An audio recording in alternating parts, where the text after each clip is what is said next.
作战，为何拔刀相对？敌人无情高空，现在选择朋友，逐渐让我们彼此像陌生人。背叛的伤口，还得一一做痛。背叛？我背叛你什么了？当你决定对我的时候，你就背叛我了。困难与我，不是这个激动。人类已经互相埋怨，如今到两端，不解让我们彼此像陌生人。天空中不曾出现两个太阳，一个还是朋友，为何反目成仇？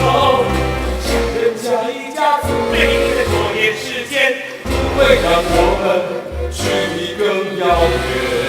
谁还记得所有的美好？